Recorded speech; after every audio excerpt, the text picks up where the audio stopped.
Dear students, आप लोगों के बीच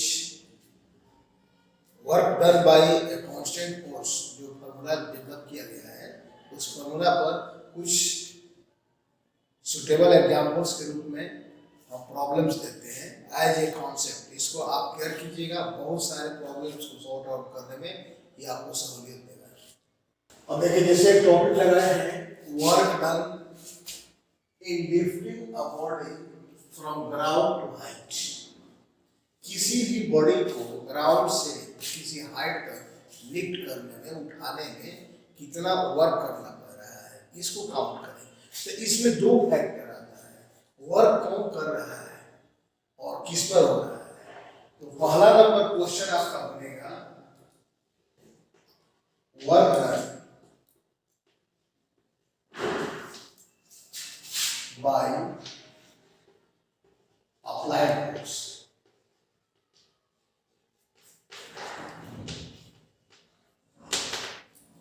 अब क्या कीजिए, मान लीजिए ये आपका ग्राउंड है, यहां पर एक ऑब्जेक्ट है,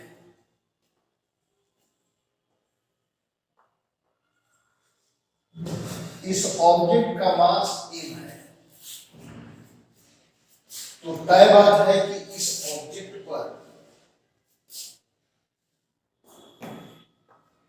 ग्रेविटेशनल फोर्स mg वर्क कर रहा है और कोई अपना हाथ लाकर इसको लिफ्ट कर रहा है, दैट मींस ऊपर ले जा रहा है।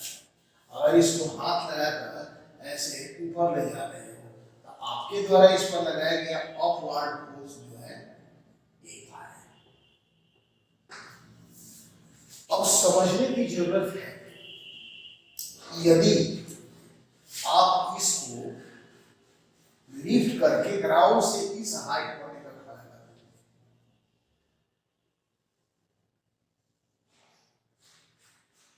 सपोज दैट इस हाइट पर आपने इसको रेज कर दिया, दैट मींस लिफ्ट कर दिया अर्थात उठा दिया। तो हमें एक वर्क कैलकुलेट करना है किसके द्वारा, तो work done by applied force. इसमें हम कंसीडर करेंगे कि आपने अप्लाइड फोर्स, आपका जो F है वो किस दिशा में है, इस डायरेक्शन में, और इसका बॉडी का जो डिस्प्लेसमेंट हो रहा है ये भी हो रहा है अपवर्ड डायरेक्शन में, अर्थात ये दोनों डिस्प्लेसमेंट सेम है।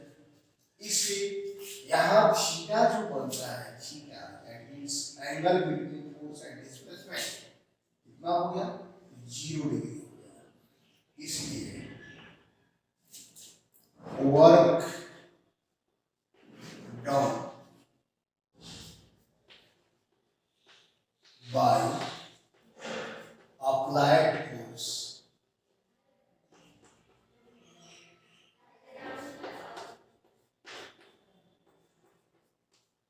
F dot H, that means F H cos 0 degree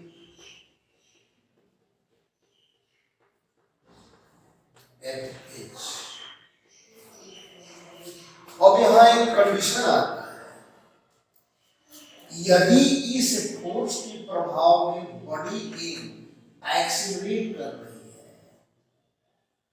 that means A acceleration move कर रही है, यहाँ बॉडी अगर इसी थोड़ा से एक्सीलरेट कर रही है तो यहाँ हम कहेंगे ये जो है एक्सीलरेशन ऑफ बॉडी है,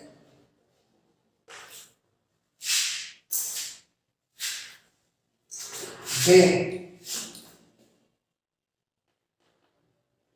from FBD of body, free body diagram से बॉडी के क्या हो जाएगा, A into A, that means net force. देखो नेट फोर्स बॉडी पर कितना होगा, तो ये बॉडी डिस्प्लेस कर रही है इस फोर्स के प्रभाव में, इस पर एक फोर्स नीचे लग रहा है ग्रेविटेशनल फोर्स, तो ये फोर्स और ये फोर्स एक दूसरे के अपोजिट है, बट बॉडी शिफ्ट किधर कर रही है, अपवर्ड। इसलिए इसमें से इसको हटाएंगे। तो ये नेट फोर्स कितना हुआ है, तो ये F माइनस mg, इसलिए F is equal to m into mg, that means mass g plus a।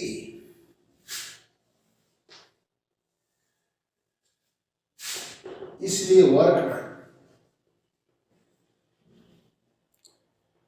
W is equal to F into h, that is work done is equal to A इस बार बराबर को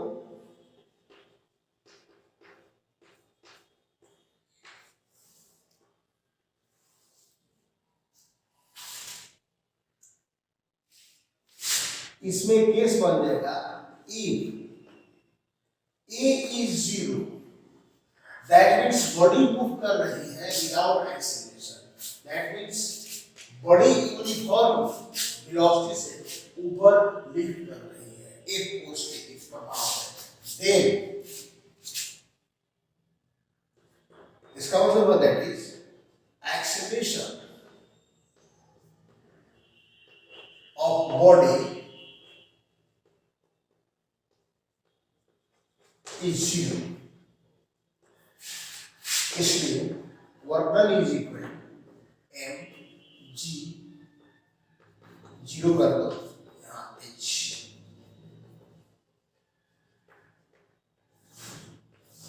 m g h।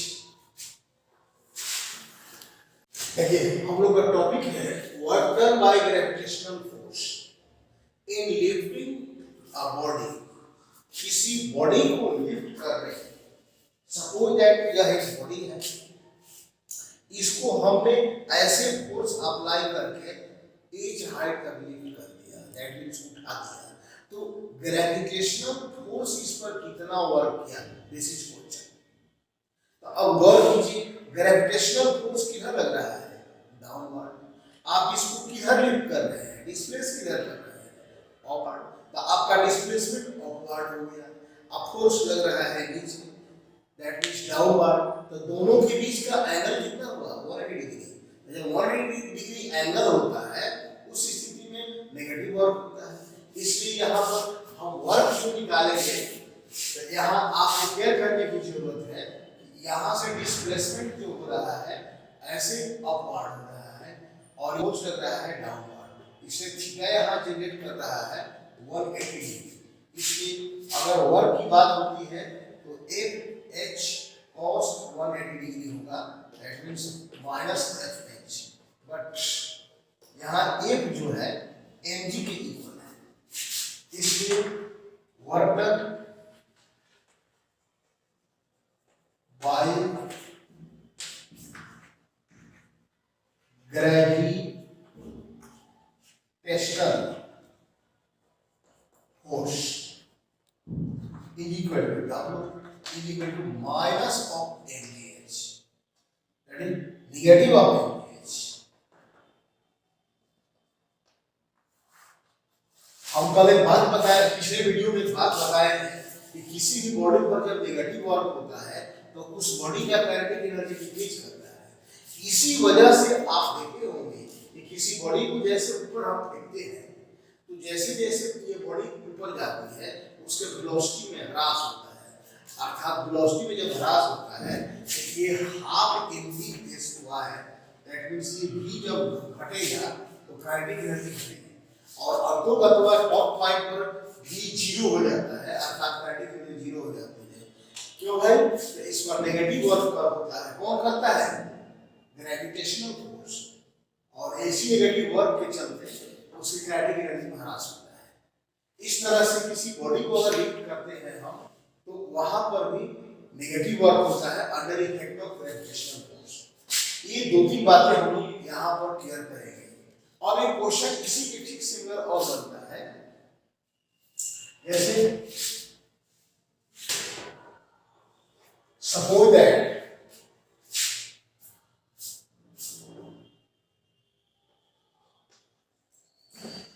work done by applied force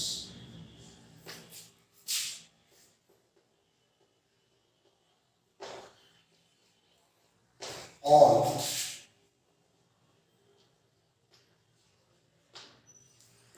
a sliding body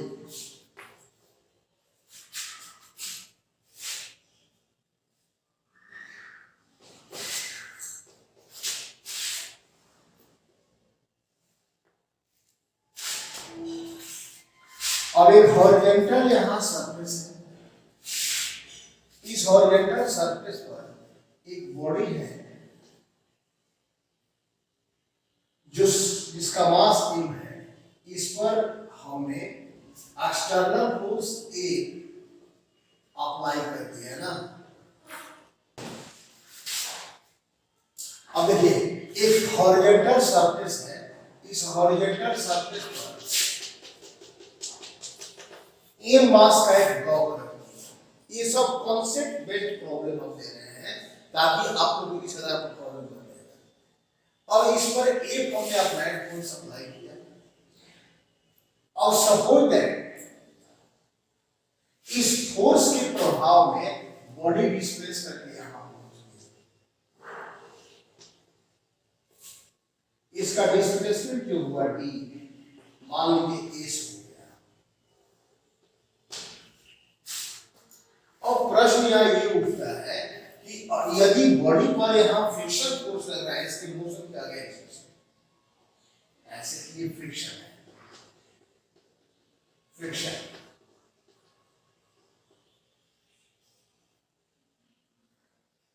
अब question बन रहा है कि जब friction force A है, F लग रहा है और अप्लाइड फोर्स आपका A F है, तो इस स्थिति में बॉडी अगर एक्सीलरेट कर रही है A एक्सीलरेशन से, तो बॉडी का नेट फोर्स कितना होगा? तो according to Newton second law, mass into acceleration, then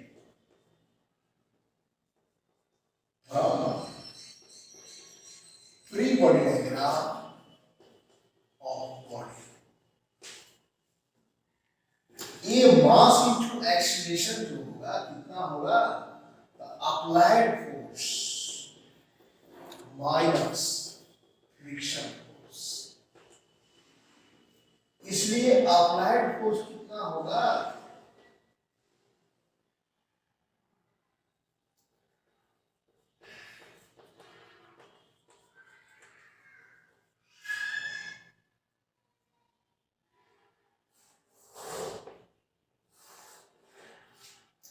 but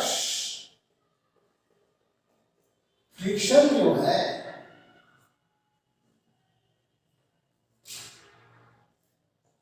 F R, हम फ्रिक्शन को मान लेते हैं एफ आर, ये कितना है? तो म्यू इनटू एन होता है according to law of friction. तो इस पर एन कितना है भाई? तो इस पर नॉर्मल रिएक्शन अपवर्ड एन है, इस पर डाउनवर्ड एक एनर्जी फोर्स लगेगा, that means N is equal to MG होगा ना। इस हिसाब से यहां फ्रिक्शन जो हो जाएगा म्यू एमजी हो जाएगा।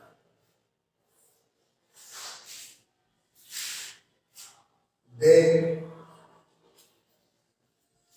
आपका इक्वेशन 1 बिकम्स कितना हो जाएगा भाई? तो ये आपका अप्लाइड फोर्स कितना बनेगा? तो मास into acceleration identify by friction force, इसी को हम ऐसे लिखते हैं, मास कॉमन कर लो, म्यू इनटू जी प्लस एक्सीलरेशन। अब यहां पर एक बात आती है, पहली बात number A, work done bye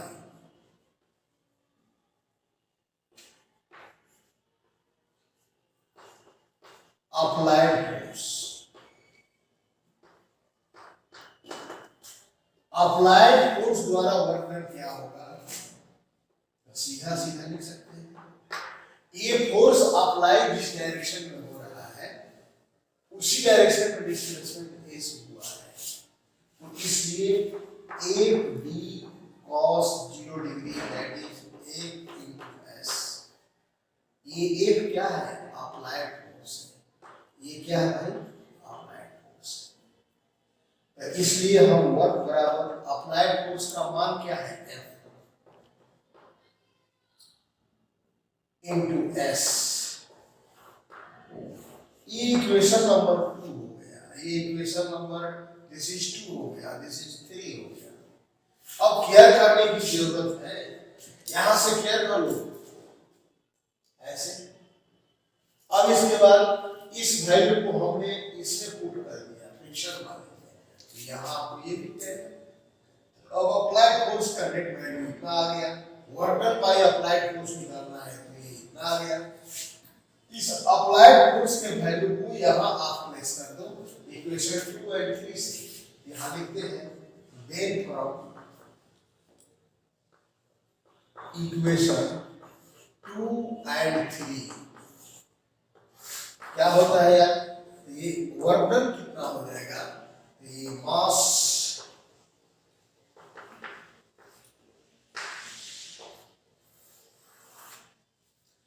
इसी में एक केस बन सकता है कि if body slides without any acceleration, that means with uniform acceleration, यानी इस अप्लाइड फोर्स एफ के प्रभाव में बॉडी समरूप गति से मूव कर रही है, तो उस समय वर्तन क्या होगा? तो यहां एक हम केस लगा रहे हैं, स्पेशल केस।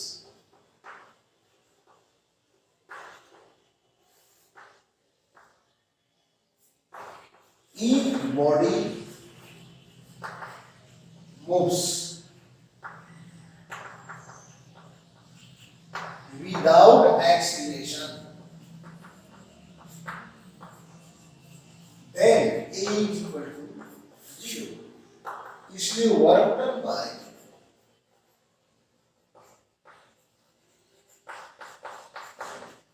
अप्लाइड फोर्स, इसमें ए की जगह पर 0 प्लेस कर एम म्यू जी एस।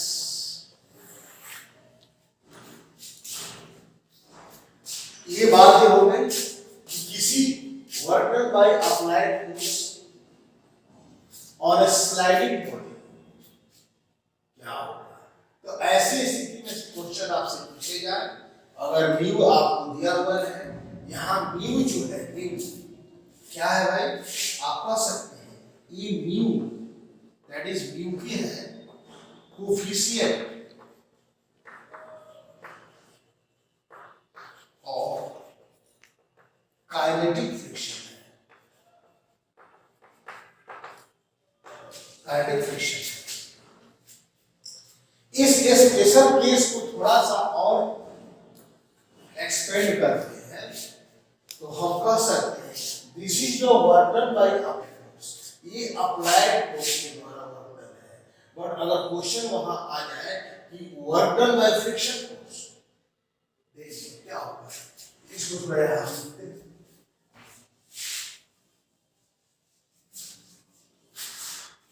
उसी में स्पेशल केस का सेकेंड स्टेज है work done by friction since F R that is friction force जो है F R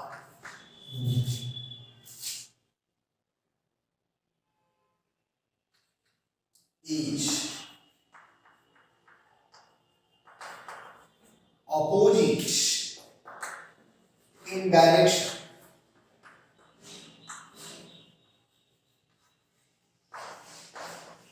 displacement S,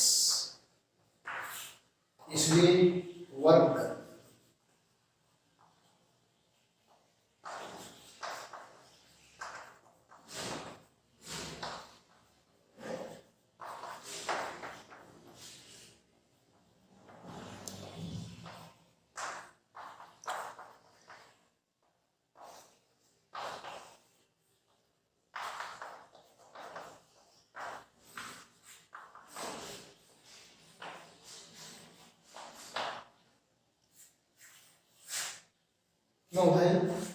friction का फॉर्मूला होता है म्यू mg। इसलिए किसी भी डायनेमिक ऑब्जेक्ट पर फ्रिक्शन हमेशा नेगेटिव होता है। इस बात को केयर करके रखा जाए। Thank you.